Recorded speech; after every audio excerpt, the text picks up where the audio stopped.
एक गोपी थी, शादी को 12 वर्ष हो गए, संतान नहीं हुई थी, बहुत दुखी रहती थी कि जीवन से मौत वाला। लोग निंदा करते हैं, जीने का मन नहीं करता।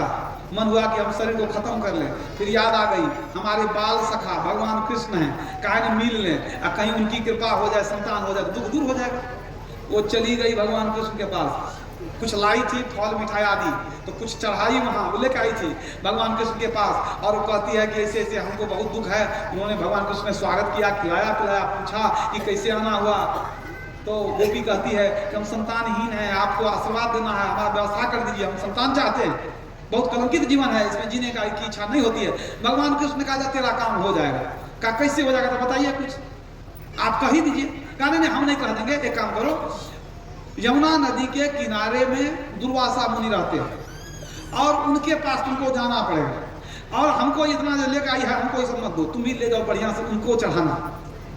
अरे थोड़ा यहाँ छोड़ दो, ले जाओ, फल मिठाई जो लाई है सब ले जाओ। दुर्वासा मुनि को प्रणाम करना, उनको चढ़ाना, उनको आग्रह करना कि भोग लगावे, हम जब ग्रहण कर लेंगे उनसे विनती करना कि हमको संतान चाहिए, और निश्चित जानो तेरी मनोकामना पूर्ण होगी, तुम जाओ दुर्वासा मुनि से आशीर्वाद लो। अब गोपी ने सोचा कि हमको तो काम से मतलब है, आप लोग कहते हैं कि दुर्वासा मुनि के पास जाना, तो चले जाते हैं, क्या करें। अब जब जाने के लिए तैयार हुई तब इनको समझ में बात आई कि अभी जब हम जाएंगे तो कहाँ जाएंगे, कैसे कैसे है, पता चल गया दुर्वासा मुनि की कुटिया किधर है। तो ये कहती है क्या कि वहाँ पर तो नाव मिलेगी नहीं, तो जमुना जी पार कैसे करेंगे, कैसे जाएंगे उनके पास, हमको ये बता दीजिए। तो भगवान कृष्ण सोच में पड़ गए, उन्होंने कहा अच्छा कोई बात नहीं, एक मंत्र दे देते हैं, और जमुना जी के किनारे जाकर यही मंत्र पढ़ना, तुमको रास्ता मिल जाएगा। बहुत बढ़िया बात है, मंत्र बता दीजिए। भगवान कृष्ण ने मंत्र क्या दिया, कह दिया कि जमुना जी के पास जाना, हाथ जोड़ के कहना है, हे जमुना जी, अगर भगवान कृष्ण कभी जीवन में स्त्री का संग न किए हो तो हमको रास्ता दे दीजिए, तब आपको रास्ता मिल जाएगा। अभी सोचने लगी कि भाई इनको तो शादीशुदा हैं, ये कैसे कह देंगे कि भाई इनको मैंने स्त्री संग नहीं किए हैं, बड़ा मुश्किल बात है। सतभामा है, 16,000 पटरानियाँ भी हैं, फिर भी सोची कि बहस करना बेकार है, हमको अपना काम से काम ऐसे में बर्बाद हो जाएगा, तो कहे ना जो कहते हैं वही कर लेते हैं हम।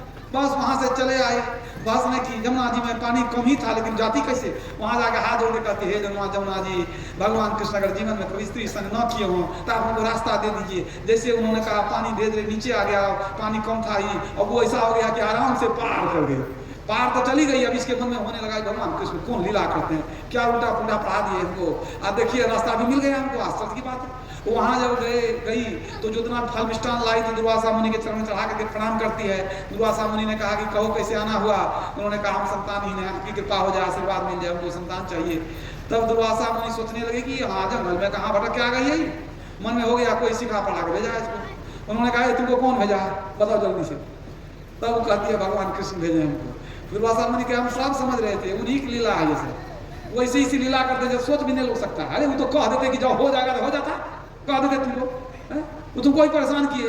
लेकिन क्या कहे, वो भक्त की महिमा बढ़ाना चाहते हैं, वो हमारे हाथों से तेरा उपकार करना चाहते हैं, हमारे पास भेज दिए।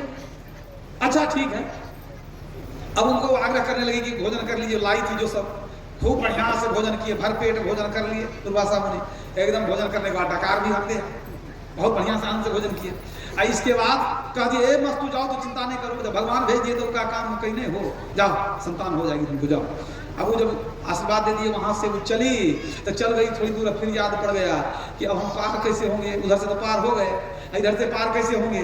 फिर लौट के आ गई, कहते प्रभु आज जमुना जी कैसे पार करेंगे, कोई उपाय बता दीजिए ना। दुर्वासा मुनि ने पूछा तो आई थी तू कैसे, कहते समय तो आने वाला मंत्र दिए थे भगवान कृष्ण। क्या मंत्र दिए थे, कह दिए थे क्या कि जमुना जी को कहना कि यदि जीवन में कभी स्त्री संग भगवान कृष्ण ने किए तो रास्ता दे दो। कहा तो क्या हुआ, कहा तो हम कहे ना, हमको रास्ता मिल गया, हम चले गए इस पार। अब उस पार कैसे जाएंगे। तो दुर्वासा मुनि ने कहते काम करो, हम भी एक मंत्र दे देते हैं। कहा बहुत बढ़िया, आप भी एक मंत्र दे दीजिए। कहा ठीक है, तो जाओ मंत्र दे देते हैं तुमको, तुम वहां जाना जमुना जी के पास और कह देना कि हे जमुना जी, अगर दुर्वासा मुनि आज कुछ भी भोजन ग्रहण नहीं किए हैं तो हमको रास्ता दे दीजिए। अब उसका माथा खराब हो गया, हमारे सामने इतना खाए, सब खा गए, कहते हैं कि नहीं खाए तो रास्ता दे दीजिए। कैसे बोला जाएगा, इतना बड़ा झूठ कैसे बोलेंगे। मन में आया कि इनको टोके, फिर कहना नहीं, दुर्वासा मुनि से लगना ठीक नहीं है। वो प्रणाम करके वहां से निकल गए कि यहाँ बात बनाएंगे तो घाटा में रह जाएंगे, संतान भी नहीं मिलेगी, पता नहीं कौन सा आप देंगे।